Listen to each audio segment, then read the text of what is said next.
Massaba's in the middle. Wednesday here could seal it. Gassama finds Masaba. It's now Bannon. Bannon with a great ball in. Here's an opportunity. Palmer scores! Liam Palmer has scored for Sheffield Wednesday.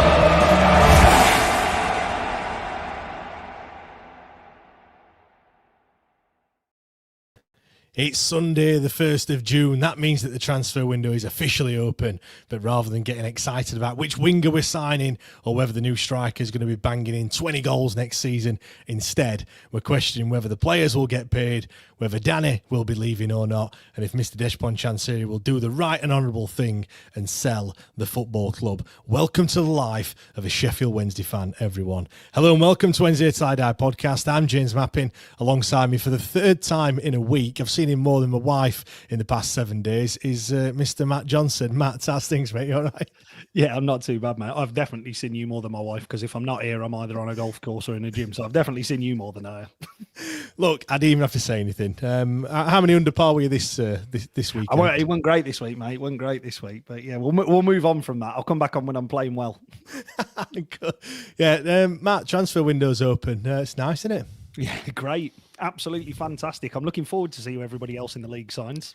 I mean, to be fair, we've missed a trick, because what we could have done is signed everyone today, and then we could have got this embargo tomorrow, and it wouldn't have mattered, because we've brought everyone in. You know, we could have asked for 5 signings. It'd have brought us in 15, and happy days would have been, playoffs this time come, Christmas or whatever. Yeah, absolutely, mate. What a parallel universe. I've just noticed in the comments there's James Reaney playing FM and listening along and pretending actually that this is the real one and we're moving away from the circus that's here. So, James, I hope to give yourself a budget. You have not picked Wednesday. If you could let us know in the comments who you're playing with, that'd be great. Not yourself. Yeah. And if it is Wednesday, where are you? Like, what's your tricks? I've got loads of people in here. I've got Alex. We've got Joe. Jay says apparently Chansiri has sold via a few people. If this is that one where the barmaid's told the guy in a pub, then what's your source? Is all I'm gonna say. Joel, we signed anyone? Lol. Yeah, I think lol is quite appropriate. Nat says good evening. Jack says Adam Shaw in the chat. James Revel, transfer window 2025. You say what's that? It's actually Sunday the 1st of June. 20 Sheffield Wednesday fan out there. Again, I've read some out. We are live on YouTube and on X, so get your comments in. We'll read the best ones out. We did have so many on Friday, by the way, so we couldn't get through them all, but we will try as best. Super chat. I'm just saying. I can wait there. This is the best one I've seen from Johnny Owl. He's at following Adam Shaw yet. That would be peak. That would be outstanding. That would be great. Right, let's I mean, we were going to do the 1 to 24 kind of review today, and we are going to still do that. We will do that on over on extra time because we need to get it in at some point. Because we're just running out of time, to be fair. But we are going to be talking about the thing that's just consumed us for the past however many weeks it's been now. We are going to be talking about kind of what's next, seeing as though we've not paid the players. We're rejecting bids from interested parties, the manager situation, all these things like what do we think is going to be happening next? Also, if new owners do come in, how much money they need, what their strategy should be, whether they should spend money on established players or focus on the youth. Also, a bit of a tangent. Miron Muslic has been allowed to leave Plymouth, and it seems there's quite a few similarities there with the situation that we're in. And also, how bad can it actually get? I tweeted the other day, let's remember it's going to get worse before it gets better, but how bad can it actually get? And also, how bad are you prepared for it to get if that did mean that Deshpon Chansiri was going to be leaving? Loads of things to talk about, as always. Do get involved throughout the course of the show. But Matt, just kind of kick it off, in terms of what next. As it stands at the moment, we're still not sure whether the wages have been paid. Apparently, he's looking at alternative sources, which is pretty worrying if you're asking me. But, we're not sure whether Danny's going to be here or not come the first game of the season, or indeed pre-season, or tomorrow even. To be fair, don't know who the manager is going to be. Of course, top of that, we know there is one interested party definitely that want to buy the club. One bid's being rejected. Another one has been reported to have been rejected by Joe Cran. No, he didn't reject the bid. He just told us that he'd been rejected. That would be a turn up for the books, wouldn't it? If Mr. Cran was rejecting bids, if it were having to go through him. But the club haven't said anything at all. So read into that what you will. But Matt, where do we go from here? Because for me, it's all about preparation in football. Pre-season, you don't get long. I know players aren't back yet and stuff, but you don't get that much time before the season ending. I know as a football fan, I know it feels like a long time, but in reality, it's a fairly quick turnaround, and it is all about getting all those things, those key things in place. Once again, we're having to change everything. We're having players in and out. We need a bit of an overhaul in terms of the squad. We don't know who the manager's going to be. We don't know who the backroom staff's going to be either. It's just not ideal, is it? And I think we're just sleepwalking into, well, I'm going to say like relegation next season if we don't kind of book his ideas up. Yeah, no, I don't disagree with you, James. I think even if a miracle is pulled off here and a takeover is agreed and upon and ratified in the next 2 month or so, and that's assuming that everything goes through in the next 48 hours, if there is even anything to go through. For the 4th season running, we're on the back foot already for one reason or another. Yeah, as you rightly said, James, we've got to convince the managers to stay or find a new one. You've then got coaching staff to either come back or you need an entirely new backroom staff. You're behind the 8 ball from the start in terms of pre-season plans. There's transfers then. There's a structural setup. If there is a new ownership in place, there will be a feel-good factor that would be back, and that would drag a lot of this forward and accelerate it a lot. And I think fans would be much more forgiving of the whole situation. You can then look at, if again a new owner is brought in, bottom half, mid-table finish with all of these kind of like things that you're playing, and these hands that are tied behind your back here. A change of recruitment strategy, a more transparent plan to support as you're on to a winner for the next 24 months. That's pinning us hopes on this consortium having not walked away. If it isn't, it's a really bleak picture, which we are obviously going to talk about later on this evening when we kind of get down to a little bit of the nitty gritty. But what's next? I suppose next 24 hours will be really, really telling. Yeah. Really telling. And that is, it's quite bad for recording a podcast on a Sunday. But it always happens, doesn't it? Friday and Monday are kind of like, the days where big things get announced. But once again, we were here, 8 weeks ago in this same situation where we were constantly, refreshing the Twitter feed whilst you're supposed to be doing work on a Monday to find out whether the players are being paid or not, which is mental. I said it on Friday. Like as football fans, we shouldn't really be having to do that. That's not a football fan's concern whether players get paid the wages. That's ridiculous by the chairman. It's just mental. It's just as we covered extensively on Friday, and a lot of the callers also covered obviously extensively on Friday. And thank you so much to everybody who joined us and came up and spoke on Twitter, on X Spaces, because it was a really, really good debate on Friday. I suppose this is really bad for everybody here, but it's wait and see, isn't it? Like, it is a case of this time tomorrow there will be a lot more answers. Like, there will be a lot more answers out there for everybody who is connected to Sheffield Wednesday and where things stand. Because at this point in time, we genuinely do not know what is happening. And that's being completely honest and cards on the table, isn't it, James? Like, none of us actually know what is going on, aside from the people who you would hope are sat on a Zoom call somewhere else now having a conversation surrounding the club. But you don't know that that's going on. That's not a definite, it's not a given. Yeah, I mean, I mentioned on Friday, and we kind of said, should there be a fire sale of all the assets and stuff? And to be fair, there were quite a few comments that said, what's it going to achieve? Like, really, realistically, we haven't got that many. We haven't got that £100 million player that's just sat there that you could get rid of and suddenly we're sorted for, a few years. we're literally talking, 5 million here, 6 million there, which, that money will soon get hoovered up quickly.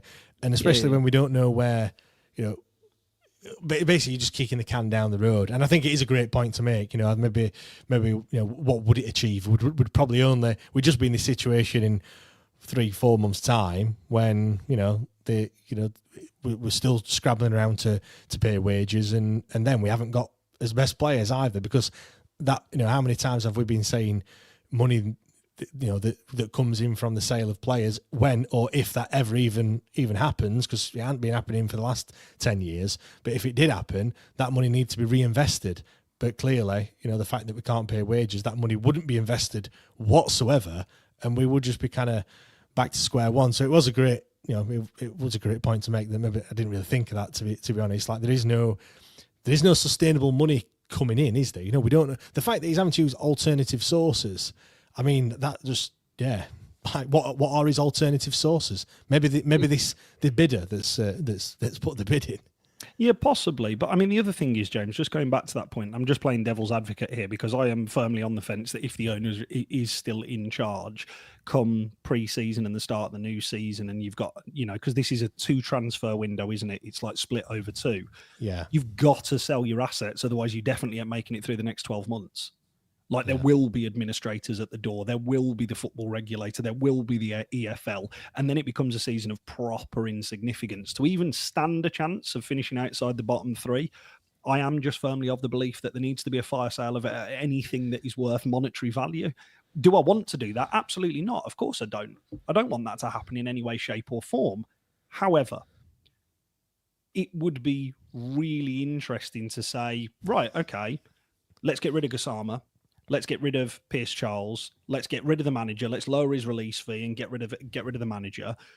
And let's actually give ourselves a budget for the first time in however long, like that we've actually had a budget. Yes, you've got an awful lot of work to do. You've got to go out and find a new manager, a new coaching staff, 8-10 new players, but it keeps the bailiffs away from the door.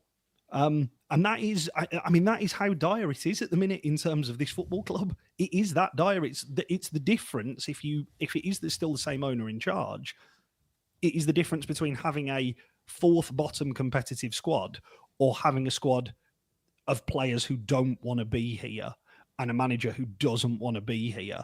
And you're padding it out then with, I don't want to be horrible to them, but you're padding it out with kids who aren't ready.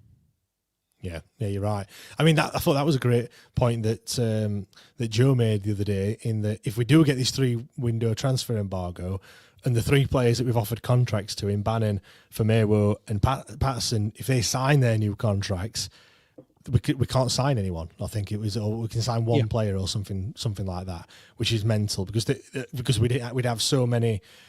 What did it say? Something like a professional capacity. So that must mean that they've kind of played a first team game. So obviously your likes of Otugbeyo would obviously fall under that category.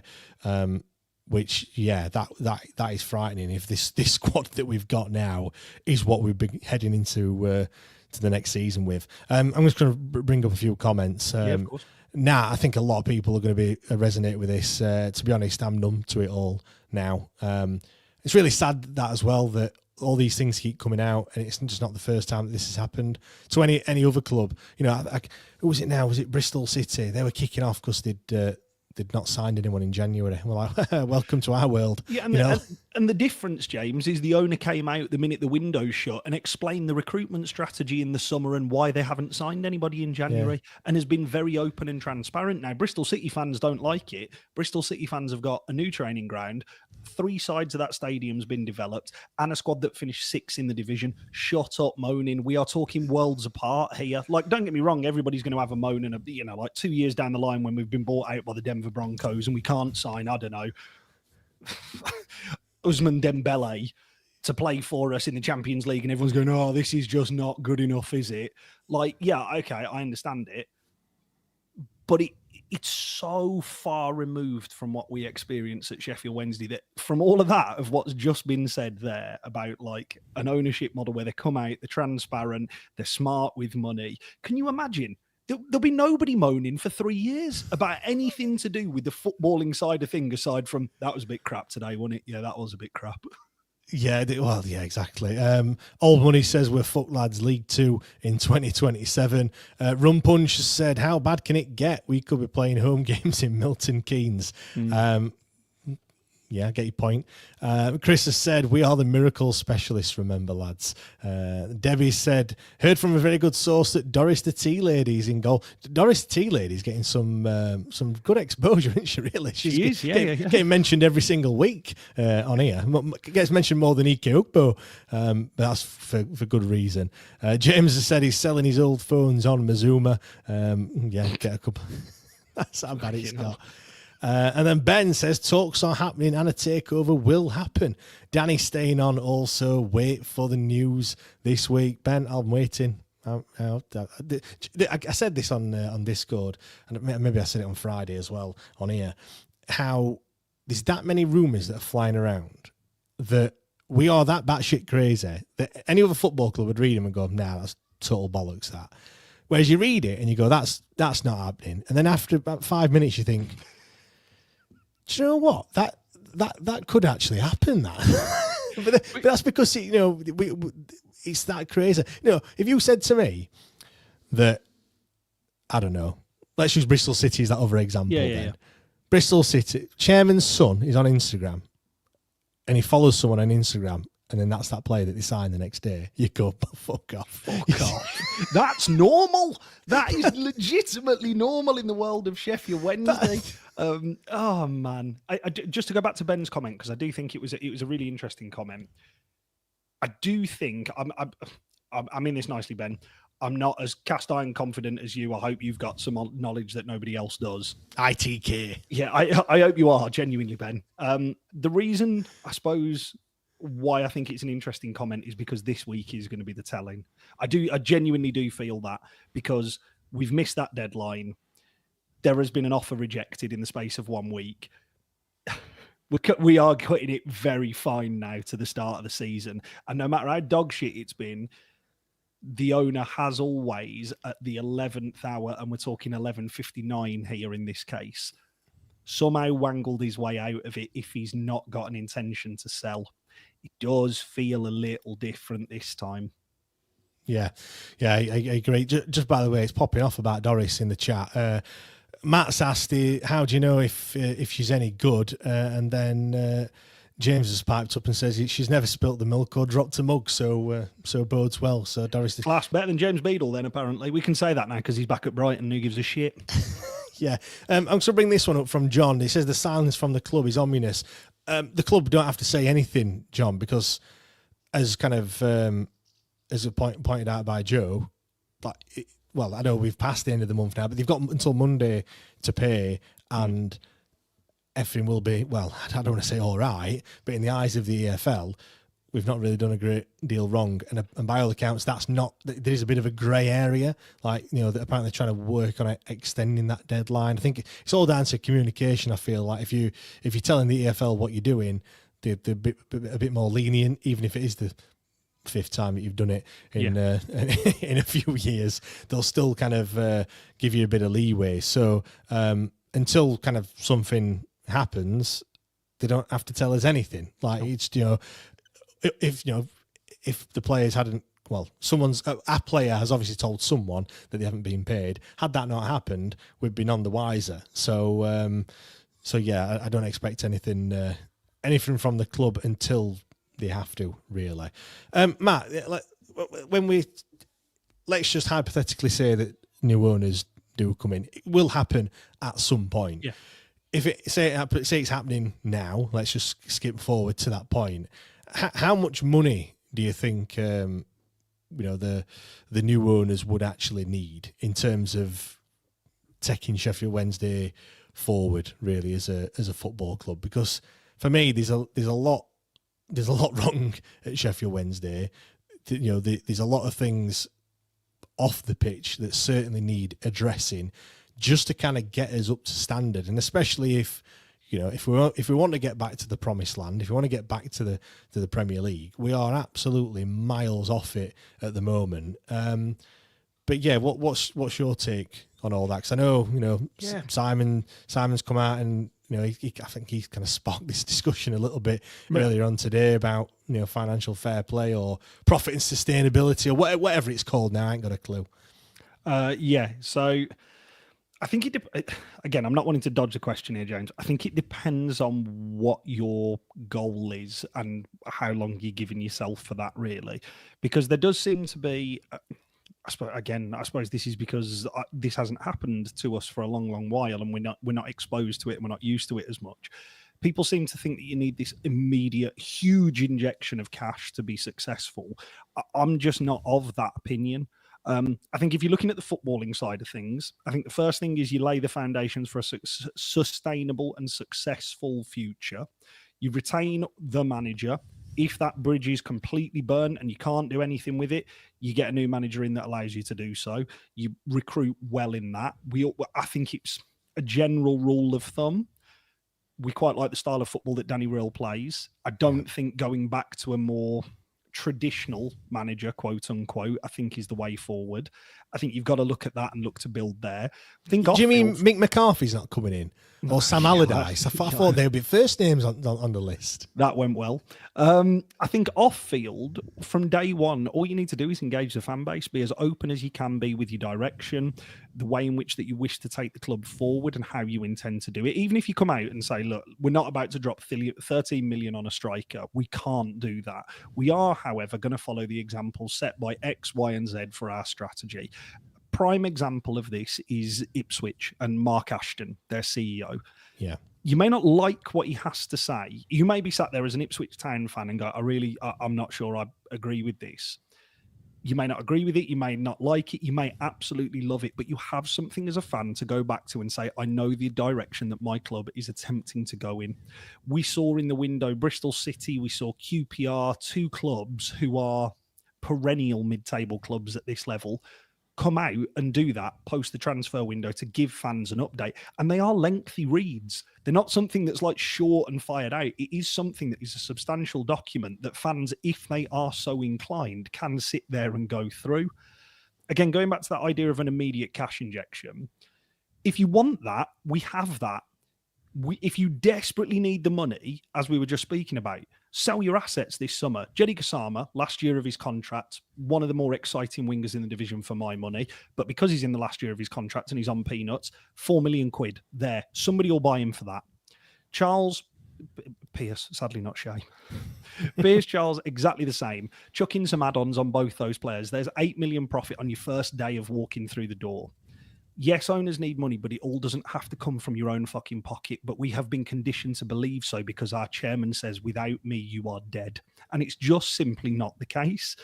It will take time to get used to because we do not sell players, let alone players that we actually want to build around. But this is how Sunderland, Brentford, Brighton, Bournemouth have got to where they've got to. Bournemouth is slightly different, obviously, because of the oligarch money. But others aren't. If you read up on all of those, all their owners, yes, they have money, but they've used the club's assets first and foremost. And if they could put their best laid plans into place just using club assets to turn it into a better club, that's what they do. Plenty of people today, I will say this, James, plenty of people today have taken a huge knock on kind of like the consortium who is bidding on Sheffield Wednesday at the minute, an interesting purchasers, saying like, oh, their skin, I don't trust them, whatever. I don't know where those views come from. Those people would be better off and best to say. All I would say is wait and see. As the only person we know for definite who is absolutely brassic at this point in time is the current owner. Yeah. Everyone else, you have absolutely no idea, me and you included. So if we use the Denver Broncos owner, just because they have money, Mike Ashley has a lot of money, doesn't mean they're going to invest it. Chansiri keeps telling us, I have money, I have loads of money. Doesn't Where is mean, it? Yeah, it doesn't mean it's getting invested in this football club. Sorry, James, I've gone off on a bit of a rant there, but that is, I suppose, a long form answer for what, in my opinion, their strategy should be. Yeah, I mean, Ben said here needs to be billionaires. Let's be serious. I mean, I think I can't really put a figure on it, but I mean, you mentioned Ipswich Town owners. I've just done a quick Google search because I mean, Google is just tells you everything. Yeah. Obviously, it's gospel. You know, internet. Everything you read on the internet is correct. Net worth, Game Changer 20 is apparently who own Ipswich. Net worth around 10.8 billion. I think what they have to have is enough wealth to not really be that arsed about losing it. Like, because let's be right. Well, everyone, what's that saying? Quickest way to be a millionaire is be a billionaire and buy a football club or something like that, or whatever that saying was. Which I do agree. There's not many football clubs out there that do make money. I mean, however, we could be that difference. Like, we are. I think there's a lot of potential that's untapped. There's a lot of things that other clubs do that we don't do yet, but yet we've still got this big fan base that's just ready and waiting, and we do see it. I'll go back to that third shirt, the mysterious third shirt that we're going to hopefully see in the next couple of months or so. Literally, people went out and bought something that they haven't seen before on words. They parted over. How much were it? 65 quid. Yeah, 70 quid, mine including postage. 70 quid, parted over with money because of a few words on a post. And there weren't even any mock-up images of what it was going to be. Yep. Do you know what I mean? If that tells you something about this fan base, then yeah, there is a lot of, if there was a fan park, like the one at Birmingham that you reference a few times, if there was something like that, I mean, the fan zone that we have now is rammed. Yeah. Unless it's absolutely lagging it down with rain.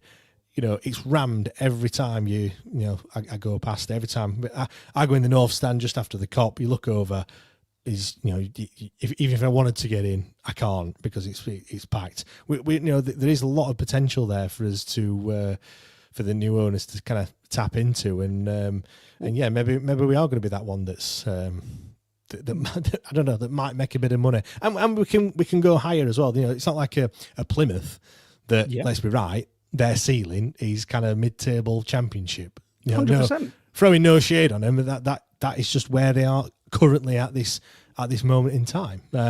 Can I just give another example of a club that is not like billionaire owned? Coventry, playoff team, FA Cup semi-finalist. Their owner is worth 400 million.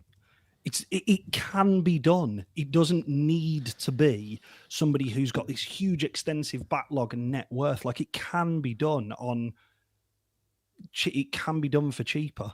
I think also as well, I think we're going to, me certainly, and I feel like quite a lot of other Sheffield Wednesday fans might share this same opinion, is, that I don't want that quick fix to the Premier League. I'm not really that bothered. No.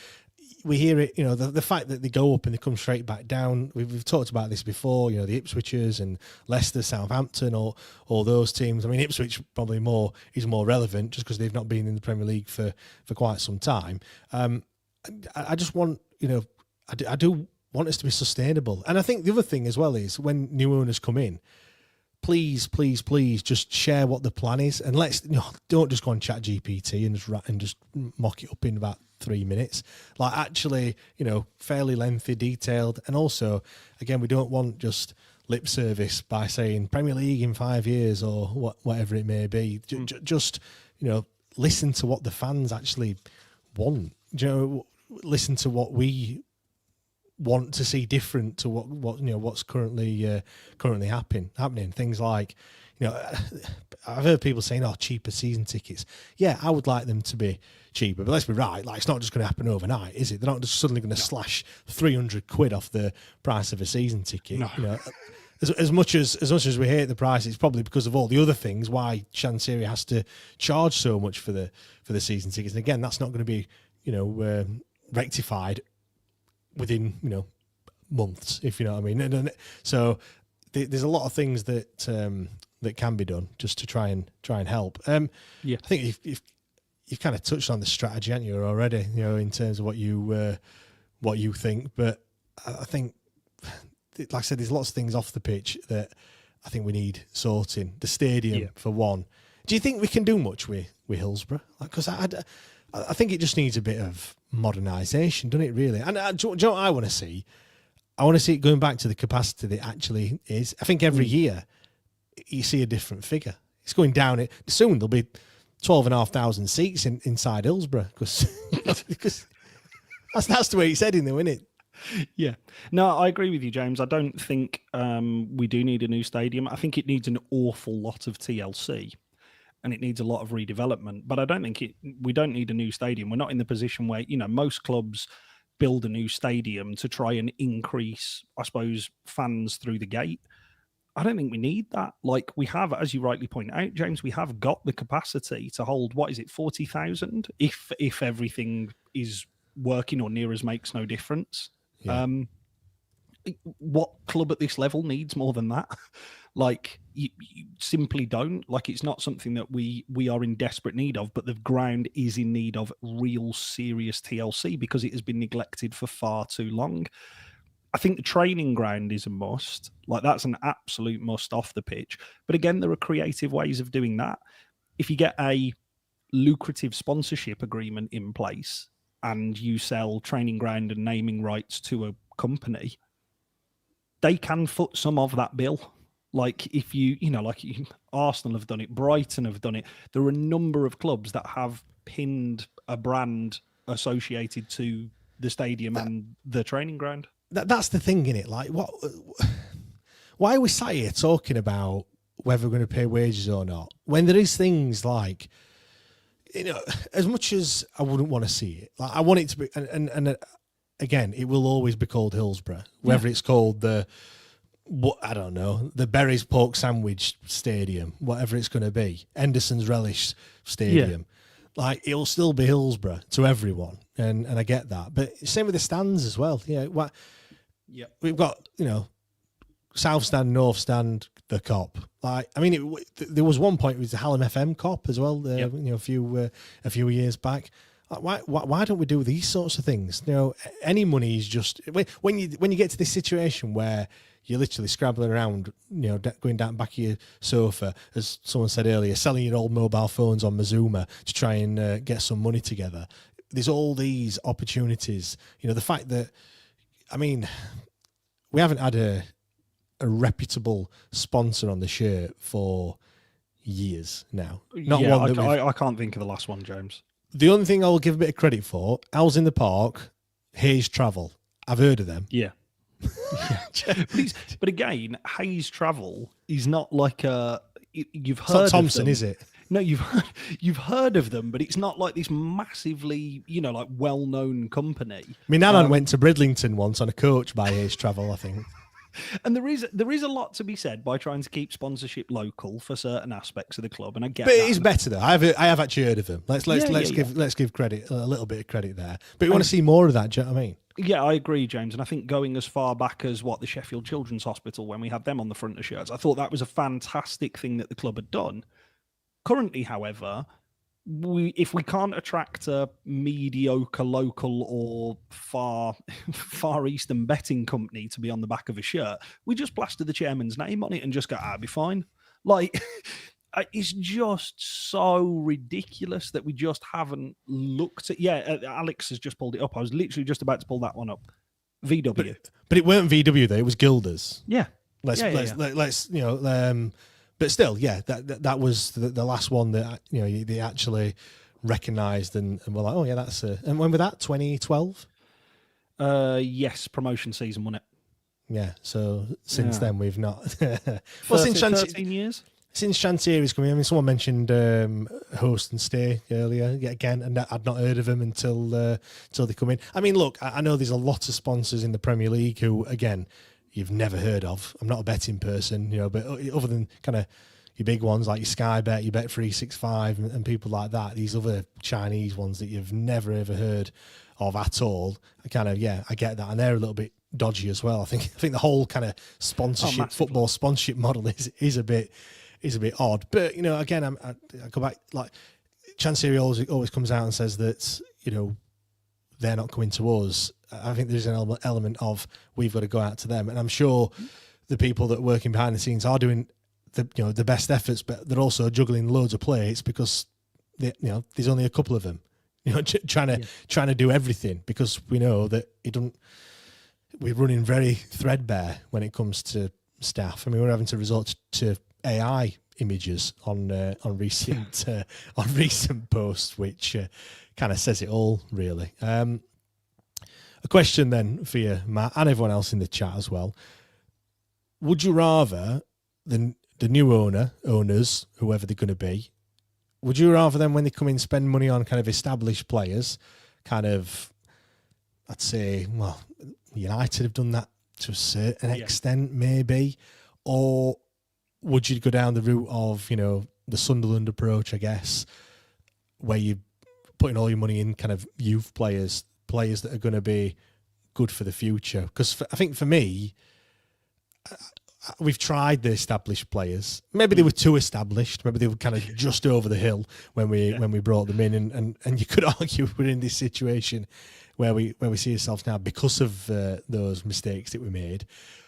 But for me, I want to see players under the age of 25. I don't really want to be signing many players over that age. Again, like I said before, I don't really want a quick fix. I want I'm happy for it to be a longer term project. I just want, I know I said I wanted a steady season this season. We didn't really get it. We got the league position. We didn't really get the steady season. I'm actually quite happy just to, like when you look at a player and you go, oh, he's going to be good in the future.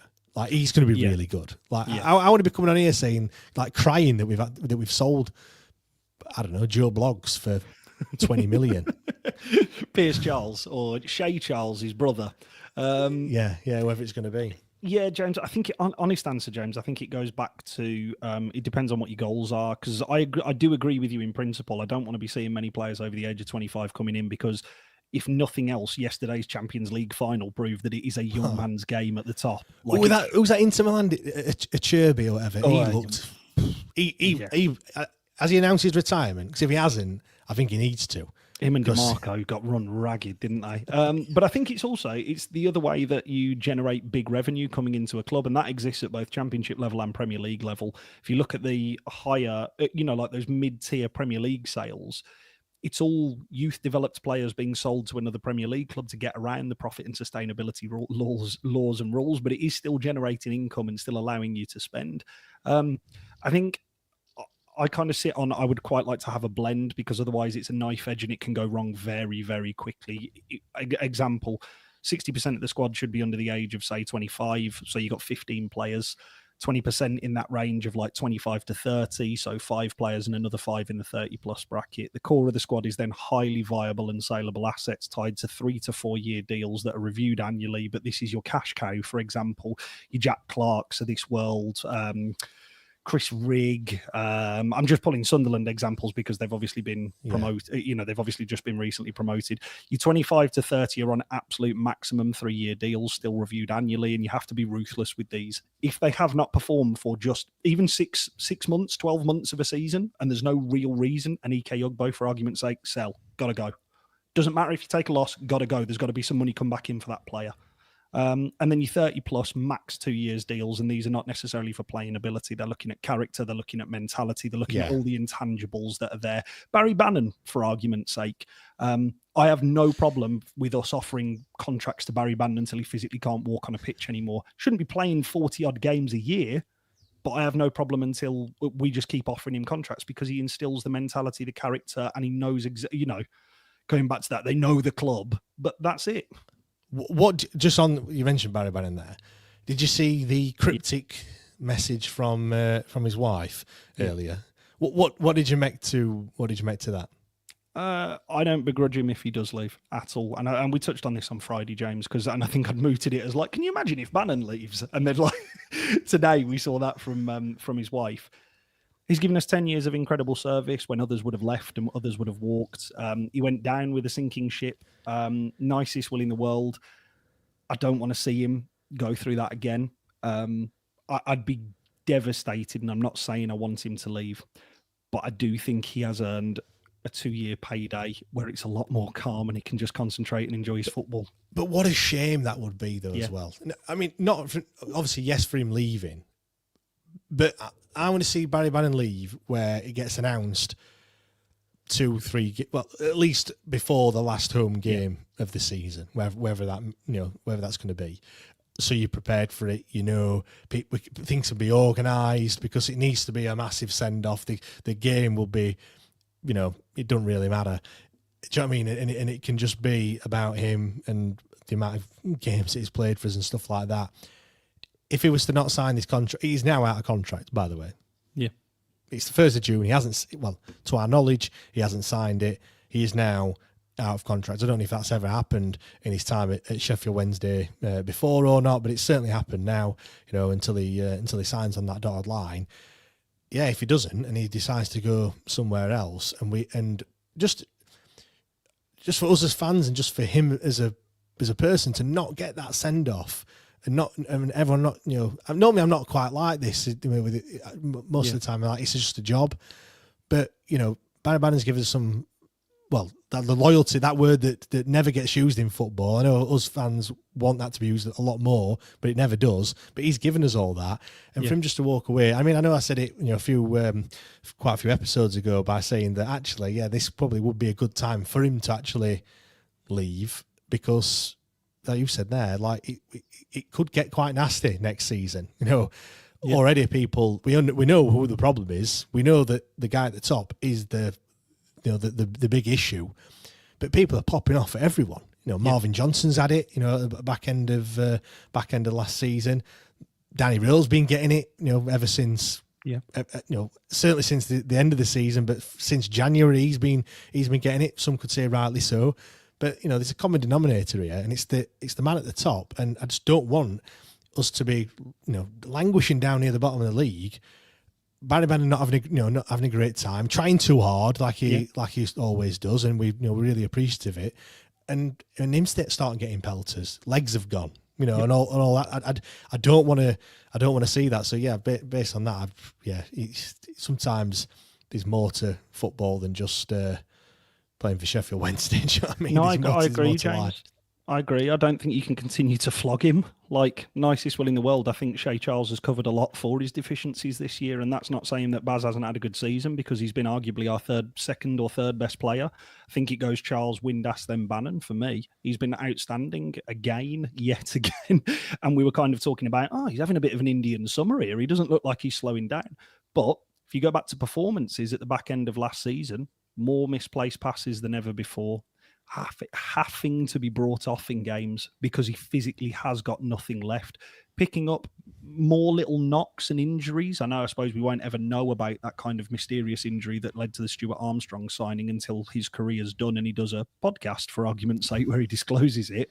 You can't play him 30 games next year. But we haven't got another option, have we? No, I know. We're going to have to play him every single game next season. Because he will be, as it stands at the moment, our best player, and I just can't see anything changing. Like there's no youth players that have kind of played 10 or 15 games, or that have come on for Barry Bannon on 60 minutes and kind of phased him in. We haven't got anyone like that. We're just literally hoping for someone to come in, and we can't replace him with a loan player. It's got to be a permanent signing that comes in, and we just haven't got the money to do that. I'm just going to go back a bit. I said about what kind of approach do you want? There's loads of people in the comments giving their thoughts. Joel wants the Sunderland approach, so wants the youngsters. George has gone with a bit of both. If you listen to football cliches, then that'll get a few laughs in there. Cole says, I'd love to see some born and bred Wednesdayites come through and actually be championship level. We're probably, 5 years away from that being a regular thing. If something happens today, now, that doesn't just happen overnight. No.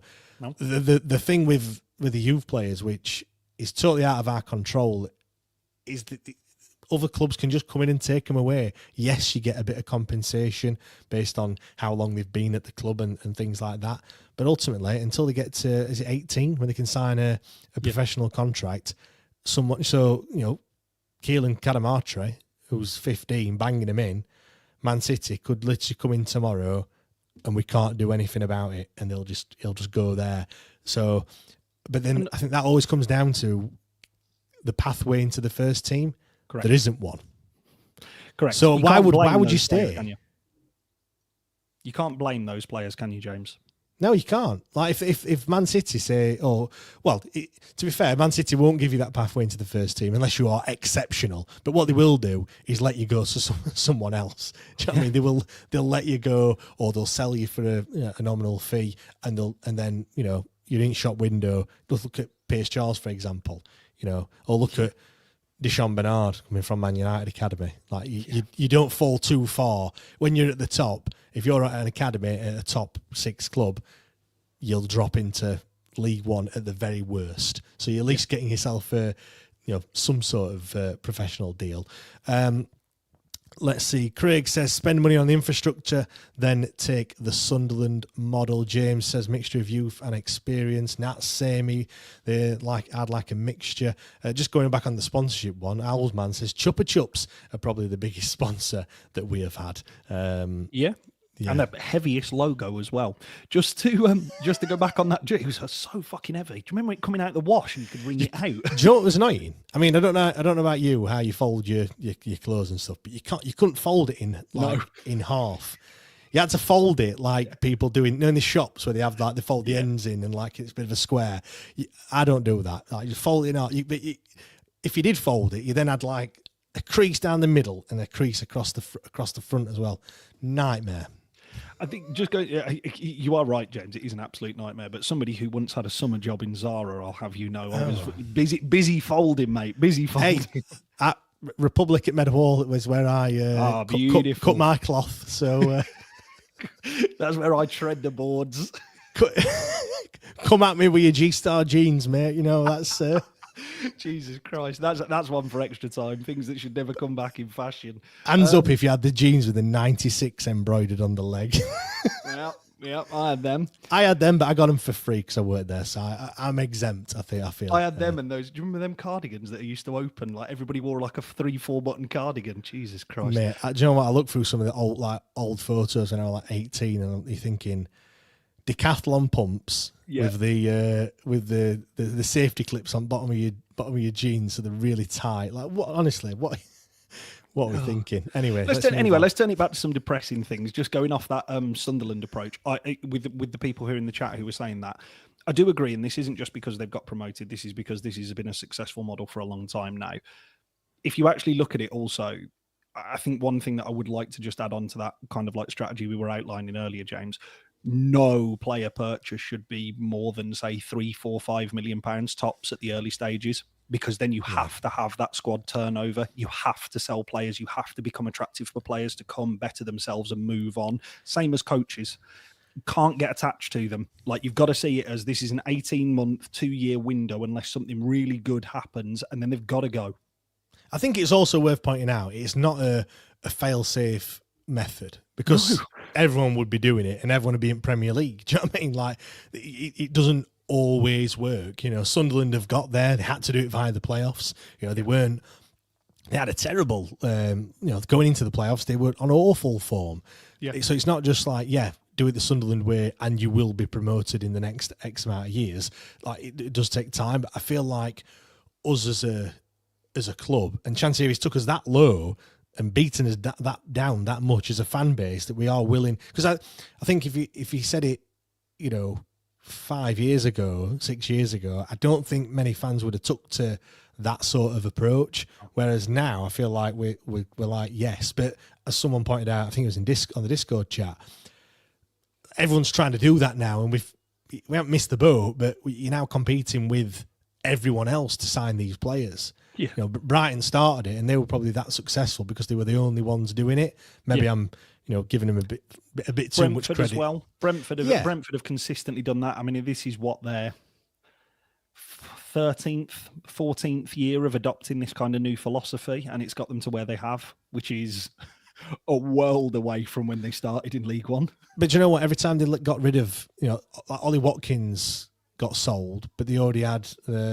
what's his name, who's now gone to Saudi, Ivan Toney. They already had like Ivan Toney all ready to replace him, so they already had the next person kind of coming through. Say for argument's sake, James, if this was us, the prime example is Jedi Kasama is sold. Let's say he's tied down to a longer term deal. Jedi Kasama is sold. You go out and sign Kwame Poku from Peterborough.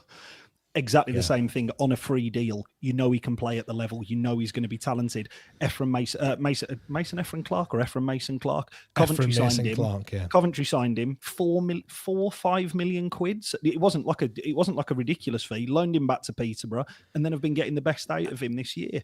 I was just about to say that. Like, that's not something. That's what you do. You sign the player.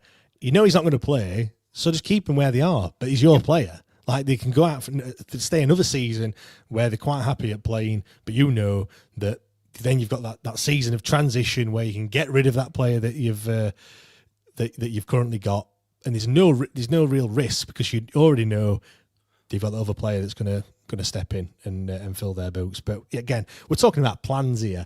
A 4-letter word that we've not heard anything from in the in the last 10 years. So it's again, James, if you have got 20,000-30,000 fans weekly at Hillsborough, and even if they don't have the semblance of this is what it should look like, and they haven't done all the research on it, it's fairly clear and obvious that every single one of us who is going week in, week out, what we are doing off the pitch isn't working, and there needs to be a change of a direction and approach. Like, I think everybody can agree on that bar one man. And that is just the most baffling thing. Yeah. Let's change tack slightly, talk about Danny Röhl, but not really him directly. Plymouth are in a similar situation to us with their manager. Miron Muslic came out at the back end of last season criticising kind of the way that the club's being run. I think he talking about that there's no director of football, it was a CEO or something like that. I don't think it was CEO. I think it was director of football that he was talking, and like the recruitment plan and things. It just wasn't there. And I was thinking, that sounds quite familiar. But then the similarities kind of continue in that he's now left. He's gone to Schalke in the second tier of German football, the Bundesliga Zwei. Yep. Massive club, by the way, Schalke. Huge. 50-odd thousand fans every single week. But yeah, Plymouth came out, or the Plymouth owners come out and said that I think they'd negotiated a high 7-figure sum. I think it could have been 1.2 or 1.3 million, but they've negotiated, they've probably knocked off $500,000 or something like that. But they said they'd done that because they didn't want someone here that doesn't want to be here, because they felt that'd be of a bigger detriment to the squad and the preparations moving forward. So they haven't signed the new manager yet, but the current manager's gone. He's left. He's now in Germany. So, but the players haven't come back from pre-season yet. I know obviously the transfer window's open, but they've kind of already they've cut the losses a little bit, and it's not really worked. Yeah. They've got relegated. The manager wants to leave. They've got a bit of money for him, and they've just moved on. Yep. It does sound quite similar, that situation, doesn't it, Matt? It does, and even though they haven't got a director of football, they are still signing players, Plymouth. They were signing players the minute that they were released from clubs, already identified. I think it was, 2 targets, and both of those have come in and been new signings. It's the smart thing to do. I think the other thing with Muslic at Plymouth is he was only there for, 7 months, because he came in after Rooney. Yeah. Yeah. So they got 7 months and have made 1.2 million's worth of profit on him. No, I think it's just under $1 million. He said high 7. Okay, cool. 6-figure sum. Sorry, high 6-figure sum. Sorry, I was confused because of the 7. Yeah. Yeah. Look, numbers, not me. Numbers. Strong point. Yeah. Numbers. But yeah, you're right. It's smart business all round, and I know. They were god-awful last year, but I think that comes from, obviously, the planning that went on and the recruitment, obviously, over the summer, and the managerial appointment that they made in Wayne Rooney, which just didn't work out. That's 2 clubs that Wayne Rooney has been started the season as a manager of, and they both got relegated. Who's that goalkeeper that's similar? Used to be at United. Oh, Aaron Ramsdale. Aaron, yeah, he's nearly better in his record, isn't he, for relegation? He's doing a great job of relegations, Rooney. But again, Plymouth are historically a perennial League One club who occasionally touch the Championship and then come back down. For where they are, that is a significant sum of money, and they will be a force in the division in League One next year. It's just smart business. It's just smart, unemotional, unattached business decision. Yeah, I think for me, you always want, they would have wanted him to stay, obviously, but something happened. He wasn't happy. He's kicked off, and when I put it into the Danny Röhl situation, and again, I know I got pelters for this. Who in the right mind? Let's just think about it logically. Who in the right mind is going to come in and spend between £2 and £5 million depending on who you listen to and who you hear, on a manager, when you look at it and the form was absolutely shy from January, and now all the fans at the current club are like, "Oh, we don't want him. He's crap. He's shit. Why do we?" Why do we want Danny Röhl anymore? I want someone else in. I'll take anyone. So this manager, he's only had one job as well, and it's not going to get any. It's not going to get any better, is it? It's not. No. Do you know what I mean? Like what I'm trying to say is, if we'd have finished just outside the top 6 or in the playoffs, let's say we'd actually signed a centre back in January and signed a goal scorer, and we actually got inside the playoffs. Maybe we didn't make it, but we actually got there.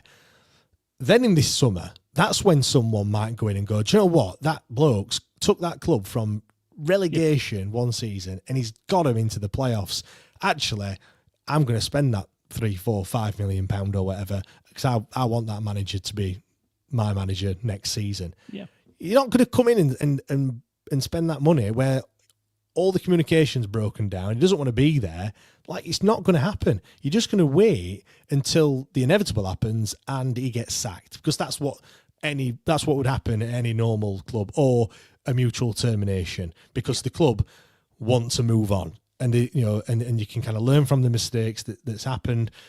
Learn from why did the communication break down between the current manager and the chairman, and let's learn from that. I mean, we know that's never going to happen. Even if Chansiri stays, we know, because it's happened many a time. But I just feel like nobody's going to come in and pay for Danny Röhl. He's just going to stay here. Like, he's either going to be on gardening leave, like I said, or mutual termination.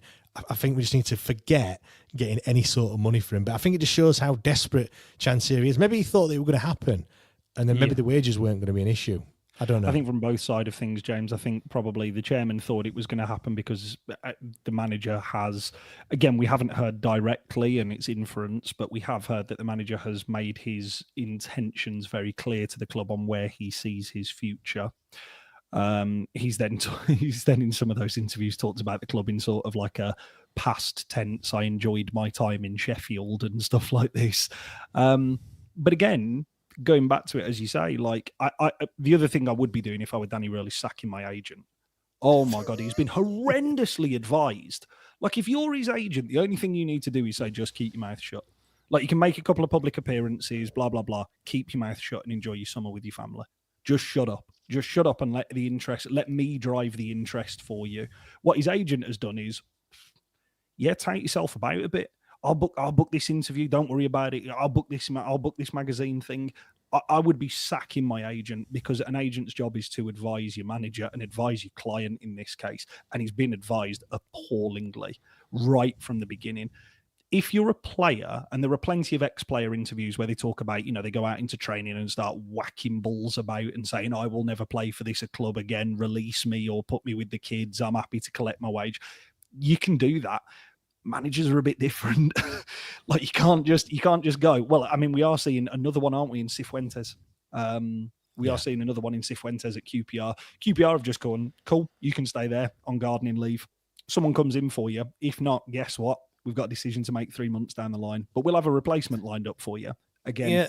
The problem is, I feel like the players hold all the cards, like managers hold all the cards. Now the club don't have much, going for them at all. Any football club, that is. You see now, how many players do you see that run the contracts down and things like that? And I feel like some chairmen, some clubs are trying to wrestle back that kind of authority from them.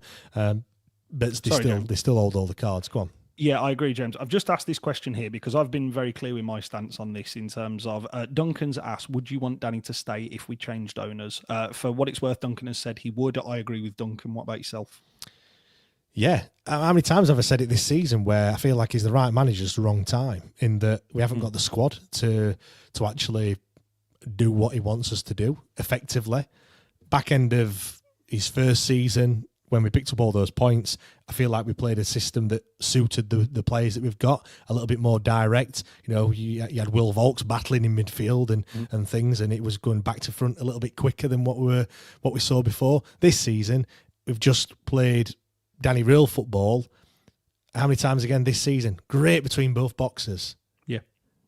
But, we just didn't have that quality in the final third to finish off the chances that we were creating loads of chances. Most games, loads of chances, just didn't have the person, when it really comes to it and the margins of, are getting a lot tighter, when you're getting into the penalty box, we don't have it. If we could bring in players to do that, and I know, again, I'm kind of going up against what I've just been saying previously by, I don't want to sign players for the now, I want to sign players for the future. But yeah, I feel like he could, if he got some decent talent through the door, and let's be right, he's turned water into wine.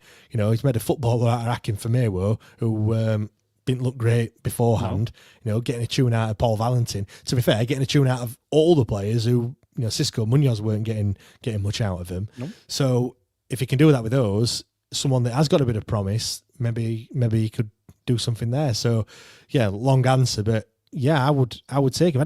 You don't turn into a bad manager overnight. There's a reason why everyone's talking about him previously. I know they're talking about him for totally different things at the moment, but there's a reason why he's on ITV. I mean, all right, they could have asked a lot of managers and he might have been the only one to say yes, but still he's up and coming and things like that. I think if you take all the emotion from it as a Sheffield Wednesday fan, yeah, of course you'd want him to be the manager. Who else would you? I've heard no one saying who they'd want next. Well, I've just seen one here from Alex, which is Rob Edwards in on a free. And whilst I don't disagree that Rob Edwards did fantastically well in getting Luton promoted, if you speak to Luton fans, again, I say fortunate. I'm unfortunate to have a close supporting Luton because of the fairy tale. But I've got a really close mate of mine who's a Luton fan. They are very well aware that in his first season, Rob Edwards just tweaked Nathan Jones's system. And actually, the players were all there as a prior. And yes, Rob Edwards did well and still got a tune out of him, but he did just tweak a system that was there. When they went up to the Premier League, they made a fist of it, but were always coming back down. This year, he stubbornly stuck to a system. He didn't have the adaptability of Danny Real. He refused to change. He was playing players in wrong positions, out of position consistently, and the club gave him, I think, 10 games longer. So my worry would be, yes, I don't doubt that Rob Edwards is a good manager. I don't doubt that Steve Cooper's a good manager. I don't doubt that there are options out there that are better. What I'm saying is I think that this manager, similar to Stuart Gray, this manager probably deserves a crack at a well-run club. And why shouldn't that be us just because he's insinuated potentially that he wants to leave if things above him aren't sorted? Yeah, just back on the comments again. Cole said, what's the odds Danny is aware of a takeover and is staying? Who knows? Anything is possible at the moment. I mean, I've just been looking on Twitter whilst I've been on, and it's popping off on the Owls Talk forum. Every man and his dogs apparently heard that the takeover's happening from various different places, and everything's. Yeah, I'm going to be that person, and I hate to be that person where it's like I'll believe it when I see it. And I think you have to be like that a little bit. We can obviously talk and speculate about it, of course, but I'm not gonna go to bed cheering, and I'm not gonna have a street party tonight. I'm not about to crack open a bottle of brandy and call in sick to work tomorrow at the minute. Actually, on that, say it happens now. Say it's corner flag comes up. I mean, first of all, what corner flag? What picture do you think they're going to use? There's got to be a corner flag. It has to be, or it has to be, if it is Adam Shaw, James, it has to be that screen grab of him outside that pub yesterday. Do you know which one it'll be? It'll be Chansiri holding that Wawa flag up. Oh, God. Not the scarf, sorry. That'll be the picture. What do you think the title will be? Just club statement. It'll be club statement, won't it? Yeah, genuinely, he deserves the same treatment that Ati Nuiu got, that Kieran Lee got, that all of those players that were at the time really, really symbolic to the club got, which is basically a 4-word statement. That's all he deserves, legitimately. Deshpon Chansiri has sold the club. End of statement. We want to thank the chairman for his efforts in the first 6 months. No, we don't. No, just the first 6 months. Oh, yeah, the rest sorry, of his dog shit, yeah. Yeah. What would you do? there'd be just euphoria. I think it'll be on a par with the celebrations for when we beat Barnsley in the playoff. I think on a par with kind of Peterborough celebrations as well. To be fair, honestly, I don't know.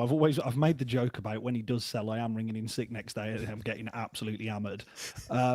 I honestly, by yourself, just sat there in the dark in silence, just smiling, really sinister.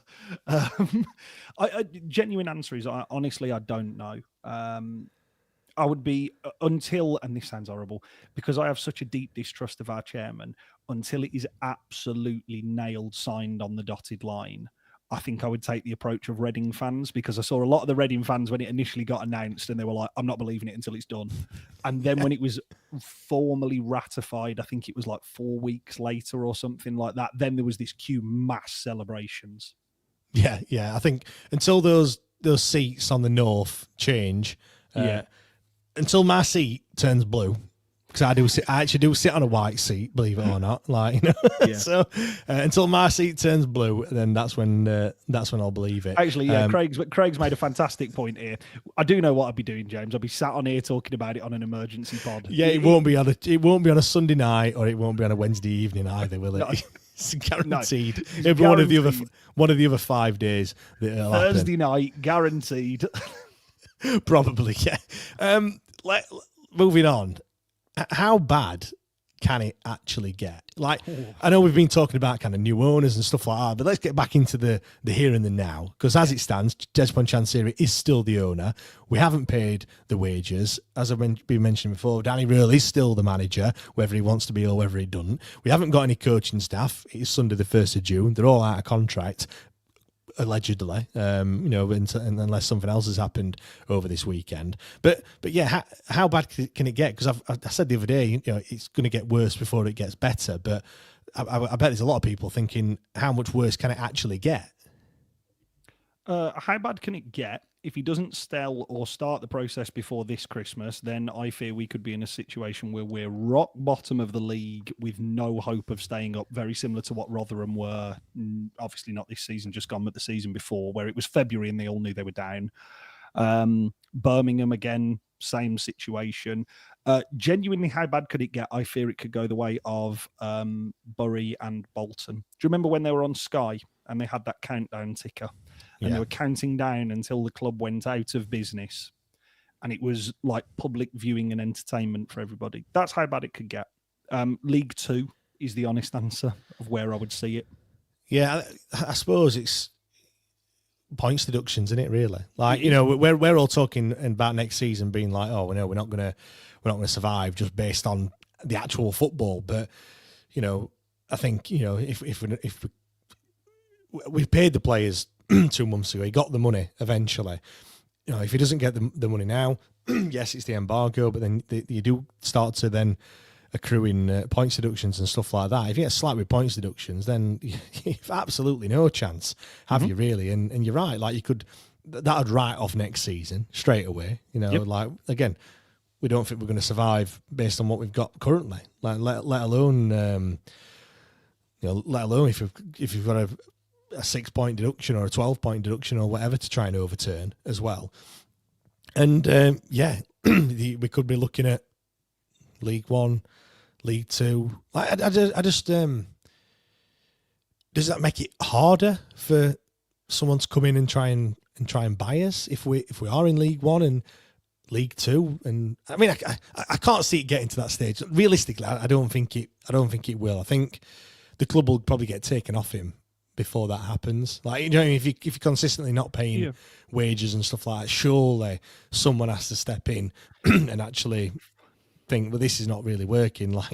This is. I don't know, James. I don't know whether I agree with that, because we had this in the relegation season under COVID, and then we went down to League One, and he has the money to keep a League One club afloat. I mean, it still costs him a lot of money, and he still complains about it, but he has the money to be able to make a League One team competitive because we can go. Yeah, he did have, but I mean, I would assume again. I just see it as a proper. He is completely out of money. Like, it is proper end game situation for him. I think relegation is a certainty, James. Like, if he doesn't sell and all the rest of it, and we're still in this mess, 100% relegation next season is an absolute nailed on certainty. There will be a 3-window embargo that is placed on us tomorrow if he hasn't paid those wages. That effectively relegates us immediately. You've then got the catapult of manager, players.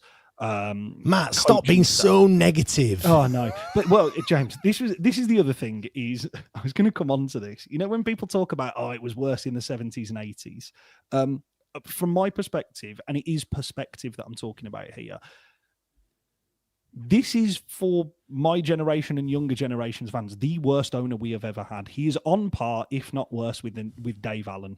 Under this owner, we've got ourselves into £150 million worth of debt, don't own the ground or the training pitches, have a manager who won't return, no coaching staff, can't pay wages on time, staring certain relegation in the face a season in advance. It's like we haven't even loaded a new league table yet. How much worse can it get? Like, I'm not trying to over catastrophize here. This is appalling.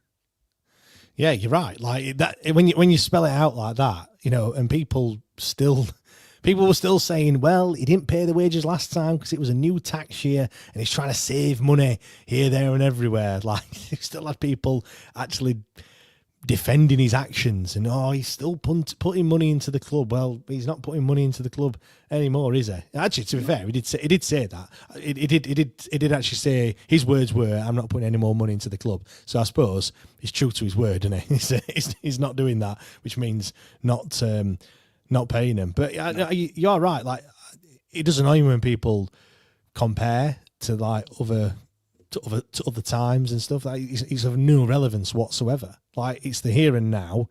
It's not good enough, and he's just taking us to the cleaners, and we're just gullible enough on a whole, and to have let him get to this stage. Just because of the taking us to Wembley, and I still see people now saying, "Hey, you weren't complaining back in 2016 when we got to Wembley and nearly beat Hull." Well, no, we weren't, but don't matter. This is now, and we're not, and we're not paying wages. Matt, what's your overriding emotion when you think about Sheffield Wednesday, your football club that you've supported since being a little lad? What's your overriding emotion at the moment? My emotion about the club, the players, the manager, and from my perspective, the most important thing, the fans, is sadness. It shouldn't be like this. It should be one of the best places outside the traditional top six as a player to ply your trade, as a manager to coach, and as a fan to go and watch football week in, week out. My emotion about the owner and those individuals that have been loyal and backed his decision-making or complicit in his decision-making is anger. I don't know any of them personally, but they've all had a hand in bringing this and everybody attached the football club to its knees. Yeah, I think that's simple. Yeah. I think for me, I think Nat said it at the top, like, just being numb to it all. I think I'd have to agree. Like, all these things that are happening, they should be shocking, and they are. And let's be right, they are shocking. But like, we've been here before, like we've seen it all before, and nothing does kind of shock me anymore. Like, when you hear about it, it's like, it's just like, I think Windass spelled it out perfectly by saying, just another day at Sheffield Wednesday. Like, you read things and you think, nah, surely not. But then you're like, oh yeah, it did actually. That did actually happen. When you're hearing about managers sorting out the hotels for the away games, you think, nah, surely not. Nah, it's someone else. Oh, yeah, he's actually doing that, right? Okay, like, this is where we're at as a club, and this is how it's been run. And I think you're right. Anger. I am just angry that we've got to this point. Nat says embarrassment. I have to agree as well. Like, it is embarrassing when we're just constantly being dragged through the mud all of the time.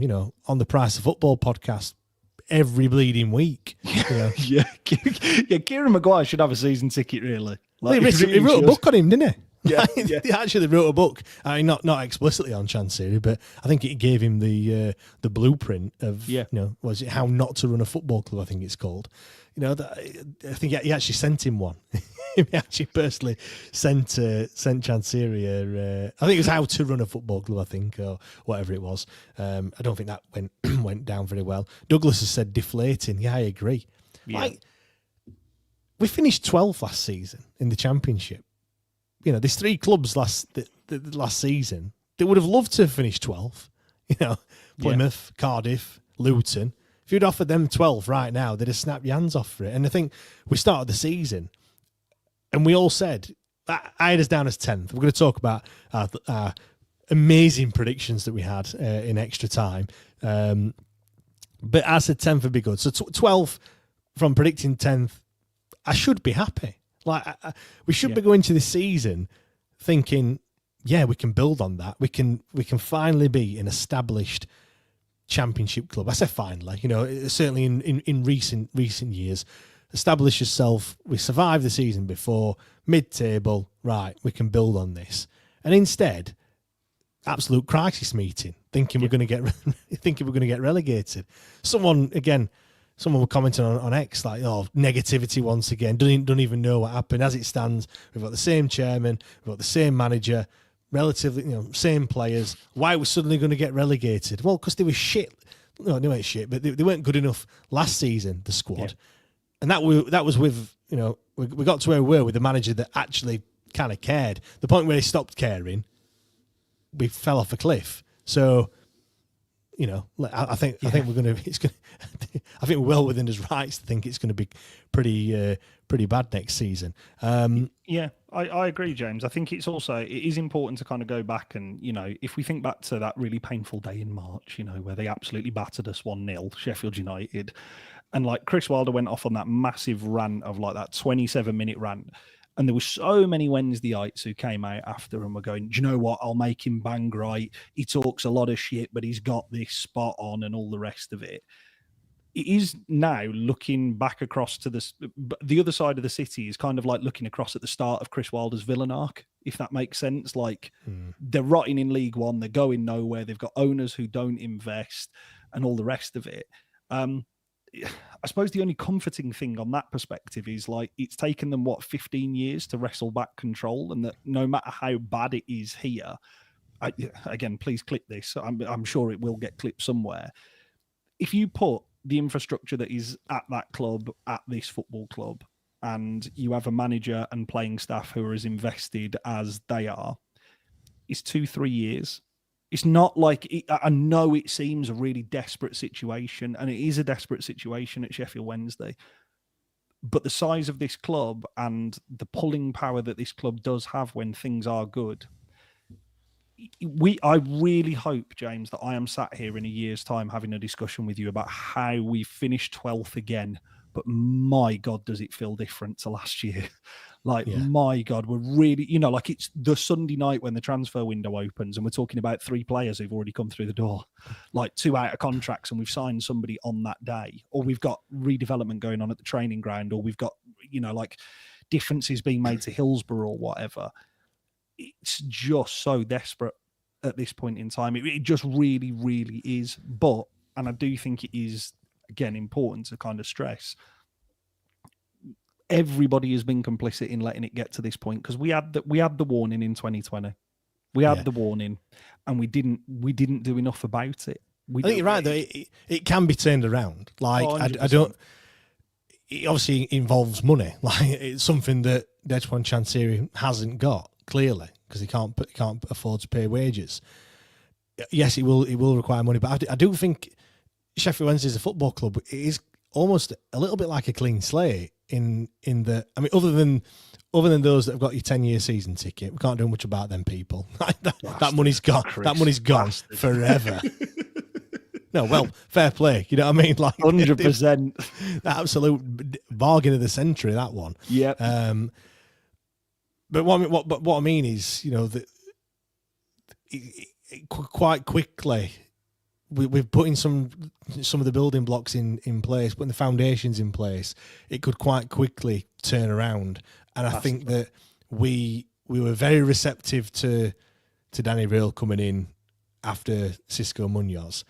And again, I feel like it's going to be exactly the same with new owners. It's been so bad that literally the smallest of things that will happen, and we will be like, "Oh my god, this is revolutionary." You mean you put your ticket in there, and there isn't a bloke pressing the button to open the turnstile? You mean the e-bars work? Yeah. You mean I can pay direct debit for my season ticket? Like, you what? We've got safe standing, and there's hot water. Oh, Yeah. God, take me fucking money. Take it. Yeah, like garlic bread, hot water. Literally that. It is literally. It's the future. I've tasted it.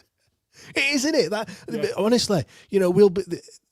Like I went back to the £5 meal deal that Chancery did, and everyone were absolutely buzzing for it. That's where we're at. We're literally, they don't even have to do that much. They would just be doing. They'd be probably looking around and going, "There's not what they don't do." And do you know what I mean? They're just kind of doing normal things, and we will be absolutely buzzing. So therefore, like literally, when people were saying the grass isn't always greener, Christ Almighty, it's like a cricket pitch. At the moment, the grass is brown. You could play 50 overs on our grass. You know what I mean? 100%. And So get a good I score. like this one here from Brett James, which is the day when we walk in, it no longer says Presto on the Leppings Lane end. Brett, I'm saying it now.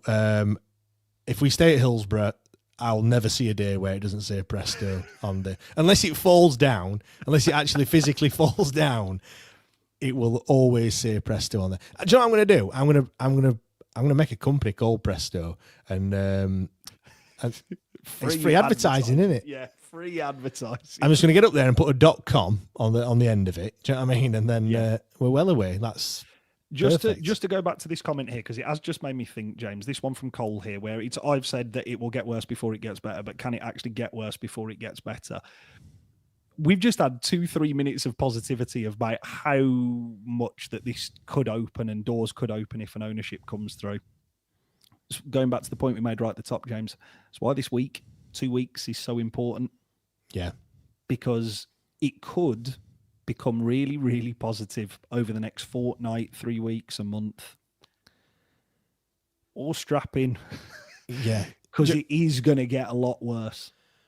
Just on the wages thing, yeah, but by the time people might listen to this, if you're listening back to it, you might already know the answer to this question, but kind of, of course, I want the wages to be paid. For those people that got paid £700, the non-playing staff is absolutely ridiculous, and I really hope that that they get sorted out. Like, I'm sure in the grand scheme of things, it's cheaper for them to get their money than it is for the players, and whilst everyone should be paid, like, they should be the first people to be paid. Correct. Now, my understanding, having spoken to the Reading lot, is that their chairman, or former chairman, chose to not pay the non-playing staff to avoid a points deduction. So he paid the players and didn't pay the I'd rather take the points deduction, if I'm being perfectly 100%. honest. Do you know what I mean? Just from a humanity point of view, like, that needs to happen. However, all that being aside, if I take that away from it for a moment, if the wages get paid, I don't want it just to kind of like kick it further down the road, if you know what I mean. Like, kind of just like, yes, that's sorted now, and then have the same thing again next month. Like, if it's if they get paid, I hope it's from some outside investment or something like that, and it starts the ball rolling with him, relinquishing the club and someone else coming in. I really hope that is kind of what happens. I also hope that's how we've not heard anything about this bid from the club. Yeah. They was really quick to say that they rejected the first one. I haven't heard anything with this one. So again, I might be putting 2 and 2 together and getting 12, but maybe he needs money. There's people there with money, apparently. Maybe they're sorting something out to pay that. Just pulling this one up on that note, James, from Matt Thomas. Don't forget that even if he pays the wages tomorrow, he lives to fight another day, but that other day is coming in the form of a HMRC bill, which comes up a couple of weeks later, coming thick and fast in the off-season, aren't they? Yeah, they are. And he's got no money coming in, has he? Like, at the moment. Nope. All right, the wage, players, players are out of those that have been released, they'll have had their last. Well, they haven't, but they will have had their last paycheck. They're now off the books. We are very lean in the outgoings department, but there's no ticket. There's no ticket sales. Nope. There's no season tickets. Although can we still secure our seat? Well, that I was just about to say, James, wasn't it Thomas Peters who tweeted out the other day that in this window they've sold 36 season tickets? Yeah, yeah. But we've sold. What did he put? We sold 9 or something after the deadline. Yeah, apparently as well. So you can still buy them. I don't know why you would at this point in time, but you can still buy them. But yeah, I mean, we're talking when you can count it using 2 hands, it's bad, isn't it? Like when you can when you can count it that way, it is awful, isn't it? It's going to be interesting to see how many season ticket holders there actually are. I mean, we've never heard that figure ever for a while. Like, a lot of clubs are quite quick to say X amount of thousands of season ticket holders and use it as a bit of a flex. We never put, and which is mad because surely it must be a decent number. It should be plastered everywhere, shouldn't it?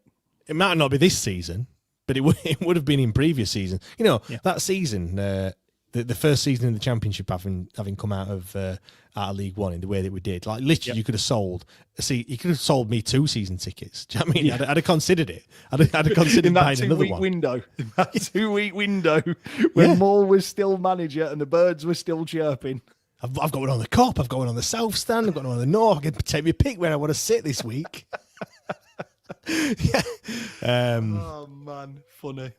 But right. Let's wrap things up. Do you know what someone said? Someone sent a message. I think it was yesterday or the day before, saying that people.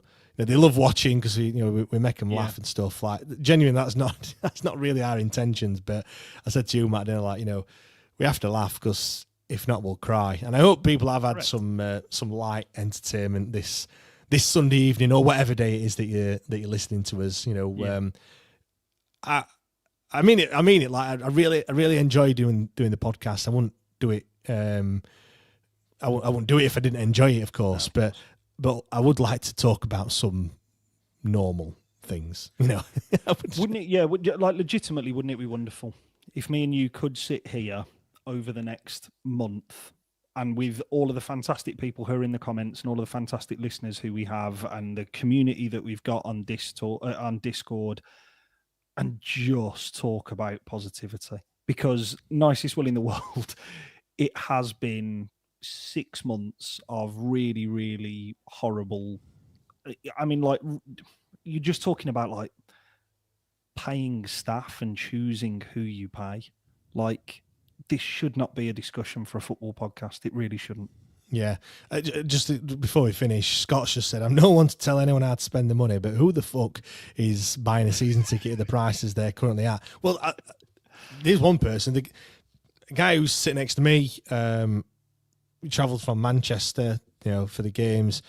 He didn't have a season ticket last season. He had one the season before where we were dog awful. He came to a few games at the start under Cisco, and then I think things going off, but some personal stuff. I think work were getting in the way, so he wasn't really. And he kind of fell out of love with it a little bit. Obviously, losing every week wasn't great. We'll do that. he has actually bought. Things have obviously improved for him and sorted. Which I think, again, you've got to understand that sometimes when the season tickets go on sale, people might not necessarily be in a position to actually buy a season ticket at that point for whatever reason. But yeah, he's bought a season ticket, so he'll be sat at the side of me. Come next season, he said he's buzzing for it. Which it shows you as well. It can be as bad as it can be. Just football. If you take everything away from it, people just enjoy supporting Sheffield Wednesday, watching the football, and hopefully seeing the team win. How much we're going to do with that next season, I've no idea. But do you know what I mean? When you strip it all down, like, it is just football. Yeah. And James, when you said talking about the football and hopefully enjoyed it, wow, it could go one or two ways, couldn't it? It really could. It really Look. could. This could be, when you talk about like we're here for our weekly therapy session, like it legitimately could be that, like properly that. Oh my God, it could be just, come on. Yeah, we lost 6-0, who cares? Like, who cares? Yeah, Freddie says, hopefully we have positive and exciting news to talk about the next time you go live. Fingers crossed. Yep. Right, let's wrap things up. We are going to head over to extra time over on Patreon, patreon.com/WTID pod. We're going to be not talking about Sheffield Wednesday for a bit of respite from that, going back over our 1-24 predictions. So if you want to laugh and a giggle, do come and join us, because there will be lots of laughs and lots of giggles, because basically we're shit at predicting where teams are going to finish. But no, thank you very much, everyone. Do really appreciate it. See, 3,000 people watching live, which is absolutely incredible. Yeah, thank you very much, everyone. We'll be back again. So we're doing extra time straight after this. Wednesday, the debate show. Hopefully, fingers crossed, we have some positive news to talk about. Maybe the players have been paid. Maybe we've even signed someone. Who knows? But no, we'll be back on Wednesday, 8 o'clock. Matt, why are you laughing, mate? Come on. Sorry, I'm trying to be sorry, positive. I forgot here. you opened the show with the transfer windows open. It is. Transfer window is open. Our recruitment team have been working really hard. Paxau has been to the Watford training ground to see who's been picking up the belongings, who's been released. So basically what he's done. He's gone on Wikipedia. He's typed in players that have played for Watford in their careers, and that's basically our list. So yeah. Right, again, I've said it about 5 times now. We are definitely going. Thank you very much, everyone, and we'll see you all next time. Cheers.